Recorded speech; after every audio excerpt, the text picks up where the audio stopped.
I should probably clarify. This wasn't the sort of love like when you see a hot new cat and can't keep your claws off her. I didn't love Kitsch like I had loved Saskia, not with the same, shall we say, roaring passion. This love wasn't as agitating. This was a different love. Every morning, when the big metal doors opened in the fiberglass rock, and pound after pound of cow meat and fresh organs came slithering down the passageway, whose face was there in the dark distance, shovel in hand? Kitsch's. When Maharaj growled and got restless and came looking for a fight, who was the first to hear his shrieky howls, to fire a water hose and scare him off me? Kitsch. I was inexhaustibly interesting to him, and he was an inexhaustible curiosity and a comfort and joy to me. I think I'd call that love. And once I realized I loved Kitsch, everything else in the world seemed to make so much perfect, indescribable, nonsensical sense. Saskia rejecting me, fiberglass walls, lonely zoo-wandering old ladies, little children eating caramel corn, cockatoos and monkeys, and everything under the sun, so funny and strange, and I just loved it all. I had food and water and friends and Kitsch. I really didn't need much more than this, did I? It's a little embarrassing even to think back on it. That was Wednesday morning.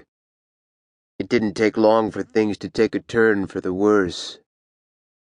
The first sign was when I walked to the fiberglass rock down which my food usually came slithering, leaving a trail of red, wet glisten. This morning I walked to the rock, looked up, and waited. Nothing came. I sniffed and I waited. I closed my eyes and opened them. No food. I waited some more. And I waited, and I waited. I started to play a game. I would shut my eyes for a few moments at a time, and while my eyes were closed, I would convince myself that as soon as I opened them, the food would be there. I kept them closed for longer periods each time, but the food never arrived. Now I was very hungry, and when I'm hungry, my head hurts. In fact, it pounds. I shut my eyes firmly and tried to sleep it away, but the sun was quickly becoming unbearably hot.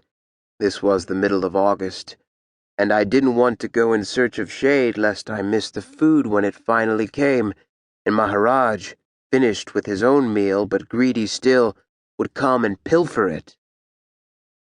So I lay down right there, under the sun, and tried to quiet the pounding in my head.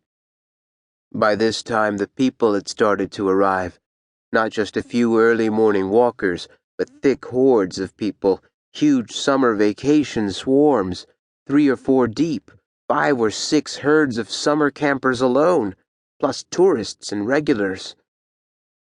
Normally, I don't mind the people who visit the zoo. They have their business, I have mine. They come, watch for a few minutes, point and stare, talk about me, eat their ice creams, whatever, I don't care. But today, there were so many of them, and they were so loud, and I was so hungry. My head was pounding, and I was just trying to relax, to stay calm and wait for my food, but they kept talking. And some little kid started to scream. "Wake up! Wake up, Tiger! Wake up!" And then a whole chorus of kids joined him. "Wake up, Tiger! Wake up!" I might have been able eventually to block them out and fall asleep. But right then I smelled Saskia, and that smell made me perk up. She was walking directly toward me with that little sachet, that little walk of hers.